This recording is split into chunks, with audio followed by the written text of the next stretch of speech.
नमस्कार, मैं हूं मिलिंद खांडेकर और आप देख रहे हैं साप्ताहिक सभा। साप्ताहिक सभा में हम बात करेंगे बिहार विधानसभा चुनाव को लेकर। पूरी उम्मीद है कि अगले सप्ताह चुनाव आयोग बिहार विधानसभा चुनाव की तारीखों की घोषणा कर देगा। ये बता देगा कि कब वोटिंग होगी, कितने फेज में होगी और मतगणना कब होगी। लेकिन इस सब के बीच में बिहार में राजनीति गर्म है। महागठबंधन हो, एनडीए हो, उन दोनों का प्रचार तेज हो रखा है और इस बीच में जनसुराज पार्टी के प्रशांत किशोर भी सक्रिय हैं। तो बिहार विधानसभा चुनाव में किसका पलड़ा भारी है, इस पर बातचीत करने के लिए मेरे साथ जुड़ रहे हैं वरिष्ठ पत्रकार, जी न्यूज़ के पूर्व संपादक सतीश कुमार सिंह। सतीश जी, बहुत-बहुत स्वागत है आपका।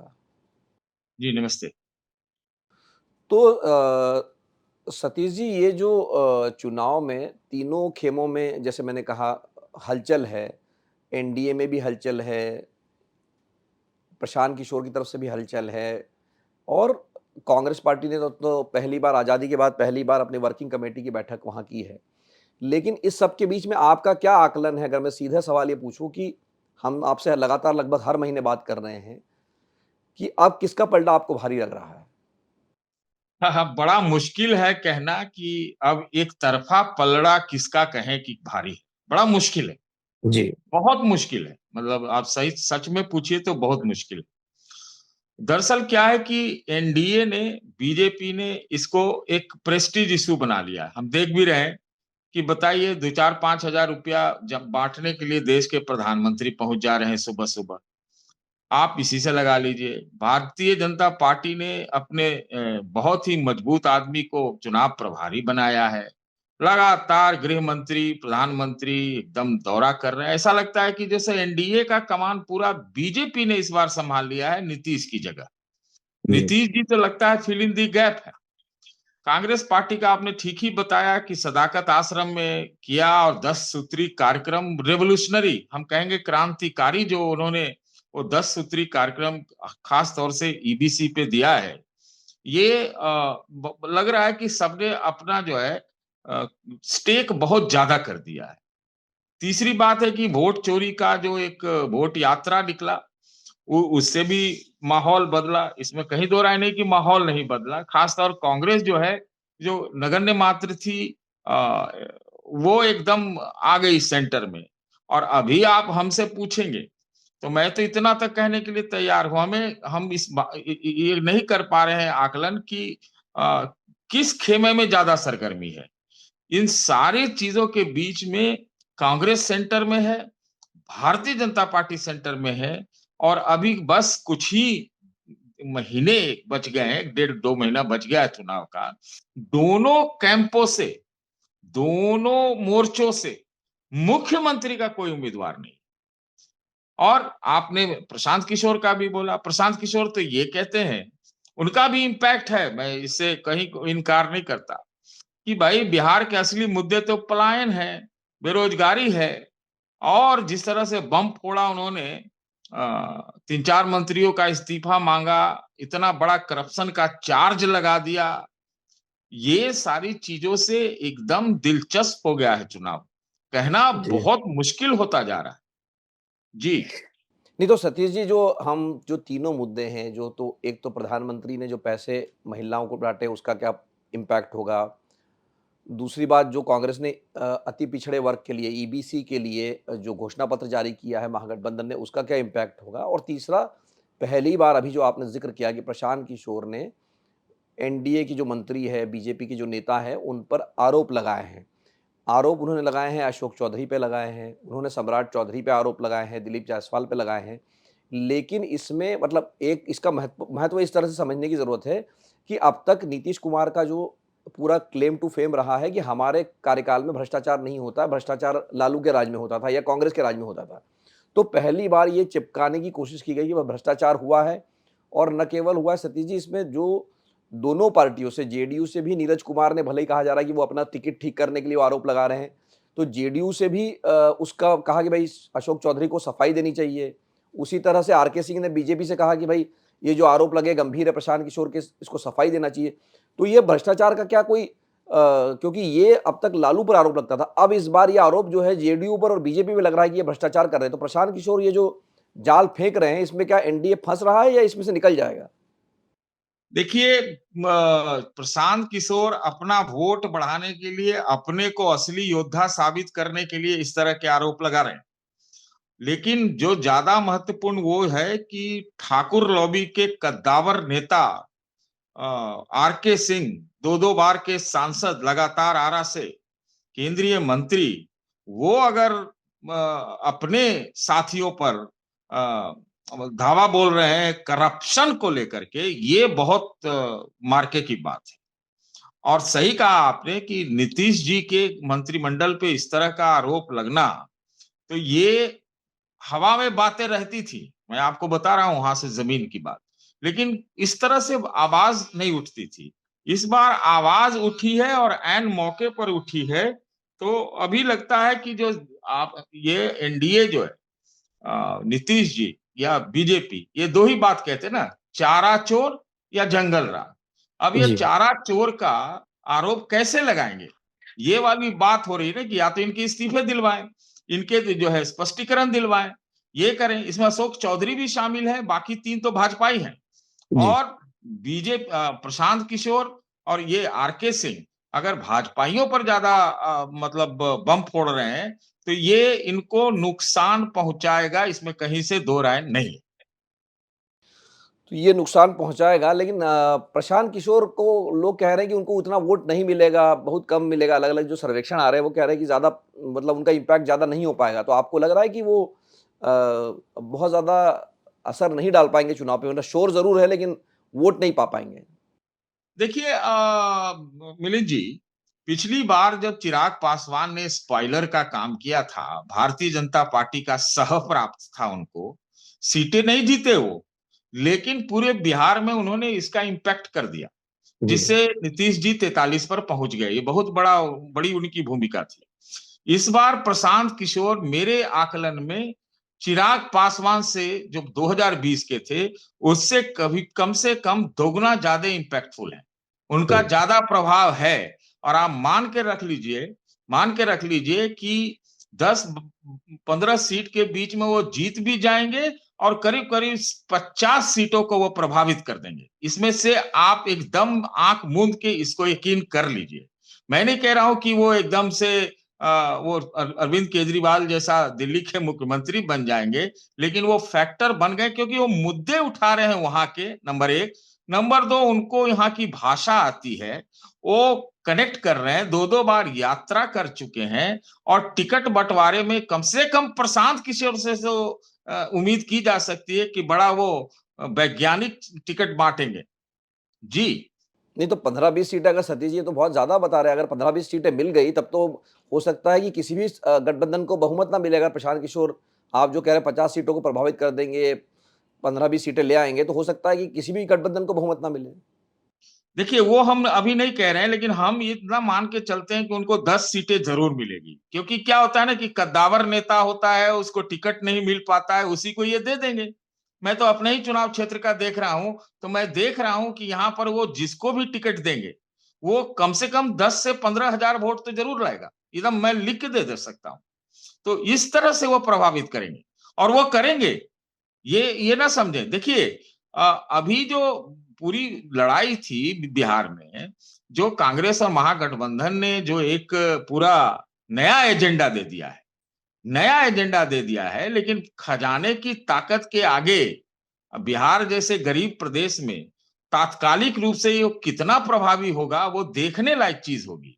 प्रशांत किशोर क्या है कि पिछले 2 साल से अगर कोई एक नेता बिहार में लगा हुआ है, तो वो प्रशांत किशोर लगा हुआ है। और जी। उनको बिहार के बारे में मालूम है, तो प्रभाव तो वो डालेगा ही, निश्चित रूप से डालेगा। नहीं तो अब सतीश जी, जो ईबीसी को लेकर, अति पिछड़े वर्ग को लेकर जो कांग्रेस पार्टी ने और महागठबंधन ने जो घोषणा पत्र जारी किया है, और ये दर्शकों को ये जानना महत्वपूर्ण है कि महागठबंधन का जो वोट माना जाता है, वो माना जाता है कि प्राइमरीली एमवाई है, मतलब मुस्लिम और यादव वोट उनको मिलता है, लेकिन अगर उनको चुनाव जीतना है तो एमवाई प्लस वोट की ज़रूरत है। और उसमें जो अति पिछड़ा वर्ग है वो माना जाता है कि नीतीश कुमार के पक्ष में रहा है ज़्यादातर उसका समूह, और वो एनडीए की जीत में भूमिका निभाता है। तो अब कांग्रेस पार्टी ने ये घोषणा की है कि भई हम अ, आरक्षण देंगे, लेकिन सबसे बड़ा एक जो वादा है कि सरकारी ठेके में भी आरक्षण दिया जाएगा, जैसे कि उन्होंने कर्नाटक में अल्पसंख्यकों के लिए दिया था।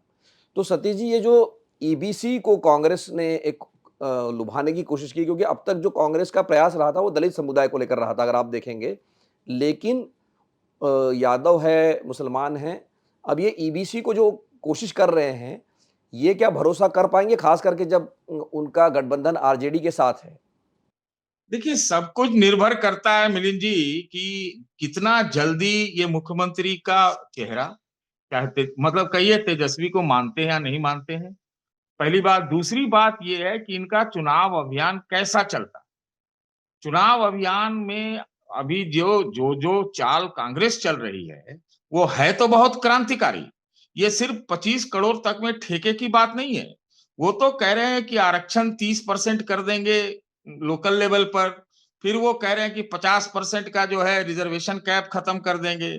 ईबीसी को एससी एसटी वाला जो एट्रोसिटीज एक्ट है उसके दायरे में ले आएंगे, उसके लिए अलग से करेंगे। तो इस प्रकार से वो है बहुत बड़ा फैसला।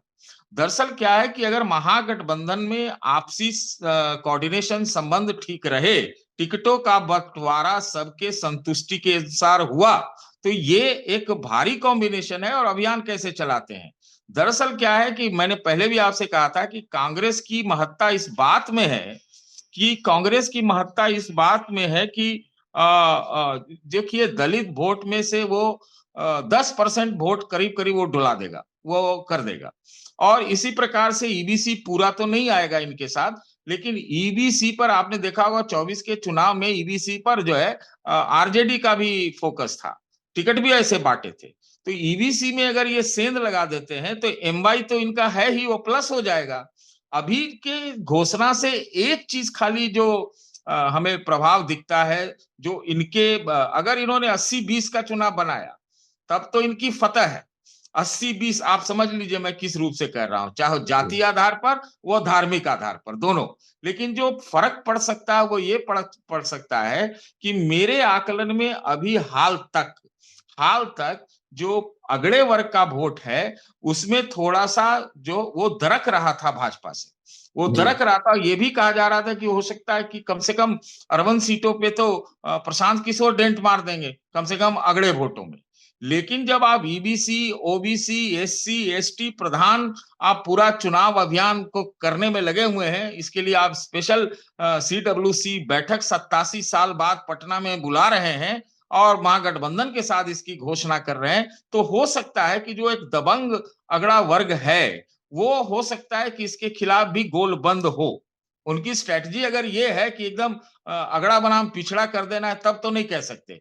तब तो हो सकता है कि एकदम पूरा स्वीप हो जाए। लेकिन वो अगड़ा वर्ग जो दरक रहा था खास तौर से कांग्रेस। बीजेपी से, वो हो सकता है कि फिर से विचार करें। जी। तो आखिर में सतीश जी, भारतीय जनता पार्टी के बारे में बात कर लेते हैं। जैसे कि आपने कहा कि लगता है कि भारतीय जनता पार्टी ने ही कमान संभाल रखी है। लेकिन आज जो मास्टर स्ट्रोक आप कह सकते हैं सही मायनों में, ऐसा नहीं कि जिसका लोग मज़ाक उड़ाते हैं, कि 75 लाख महिलाओं के खाते में 10,000 रुपए चले गए। अब इसका संदर्भ ये समझने की ज़रूरत है कि बिहार में जो महिला वोटर है करीब 3.5 करोड़ है, या हाउसहोल्ड जिसको कहते हैं, मतलब घर जो है वो करीब 2 करोड़ परिवार है। तो कम से कम आप समझिए कि 1/3 परिवारों में सतीश जी, घरों में पैसा चला गया है। अगर हर तीसरे घर में से एक घर में पैसा चला गया है, तो ये जैसा हमने देखा महाराष्ट्र में हुआ, इवन झारखंड में हुआ, जहाँ पर इंडिया गठबंधन की जीत हुई, जेएमएम की सरकार थी, जहाँ-जहाँ महिलाओं को पैसे दिए गए, इन्होंने एक नया रास्ता निकाला है कि भाई जीविका दीदी को पैसे देंगे, वो अपना रोजगार शुरू करेंगे, उस नाम पे दिया। लेकिन लोग तो इसको पैसे की तरह ले रहे हैं कि भाई वन टाइम एक 10,000 रुपया मिल गया। तो क्या नीतीश के पास पहले से ही महिला वोट बैंक रहा है, ये उसको और फायदा पहुंचाएगा, या लोग कह सकते हैं कि भाई गेम ओवर हो चुका है, अब तो चुनाव खत्म हो गया, एकदम पैसे बांट दिए, अब जीत गए वाली बात है? नहीं, नहीं, बहुत व्यापक प्रभाव पड़ेगा। अगर हम बिना बायस के ये बोले तो ये आप कह सकते हैं कि अंत मोमेंट में आकर ये गेम चेंज करने के लिए एक बहुत बड़ा कदम है। बिहार में तो मैं कहता हूं कि 10,000 रुपया जो है 10 लाख के बराबर है। जी। 10 लाख रुपए के बराबर है। और 10,000 गरीबी वाले राज्य में, पलायन वाले राज्य में, बेरोजगारी वाले राज्य में तात्कालिक रूप से इंस्टेंट बैंक अकाउंट में आ जाए तो वो तो निश्चित रूप से प्रभाव डालेगा। हो सकता है कि इसके आगे ईबीसी का एजेंडा, सोशल जस्टिस का एजेंडा, आरक्षण का एजेंडा, ये सब अभी के लिए तो ये शायद उसके ऊपर ये हावी हो सकता है। हम इसमें कोई शक नहीं देखते हैं। अब सवाल यही है, मैंने आपसे कहा कि ये महागठबंधन वाले जो अब तक मेरे विचार से आगे चल रहे थे, या 1-8% अभी भी आगे चल रहे होंगे, लेकिन इस मूव के बाद 10,000 रुपए के बाद एकदम खजाना खाली है। बरसात नहीं, बाढ़ की पानी जैसा पैसा ये बिहार में हुआ, तो उसका प्रभाव तो 100% पड़ेगा, इसमें कहीं से दो राय नहीं। तो आप प्रभाव पड़ेगा मतलब कि एनडीए की जीत होगी? देखिए, ये अभी कहना मुश्किल है, क्योंकि हाइड्रोजन बम आना है, बहुत तरह की ये लोग भी कुछ करेंगे। भाई, जातियों की गोलबंदी को इतना जल्दी हम तोड़ नहीं देंगे कि महिला सब के सब 10,000 रुपया लेकर के अपने पुरुष, अपने हस्बैंड का, अपने परिवार का बात को भुला दे। ये भी नहीं होता है, ये नहीं होता है। ये देखिए, जीविका दीदी वाला कार्यक्रम तो नीतीश जी का ही चलाया हुआ था, जिससे केंद्र ने बोरो किया। प्रभाव निश्चित रूप से है, पहले 2 चुनावों में भी पड़ा है, कई चुनावों में पड़ा है, इस बार भी पड़ेगा। इस बार थोड़ा-सा माजरा दूसरा है, क्योंकि इस बार लग रहा है कि जैसे महागठबंधन भी पूरा चैलेंज के साथ उतरा हुआ है। तो अभी तुरंत के तुरंत हम इसकी घोषणा नहीं कर देंगे कि एनडीए जीत गई। हाँ, जो एनडीए के खिलाफ नहीं, नीतीश की गैर उपस्थिति, नीतीश के बारे में तरह-तरह के सवाल, भारतीय जनता पार्टी के खिलाफ एक माहौल बिहार में वोट चोरी आदि को लेकर के, उसके ऊपर ये वाला जो ब्रह्मास्त्र जैसा हम कहेंगे, वो उसका बहुत इम्पैक्ट होगा, इसमें कहीं दो राय नहीं।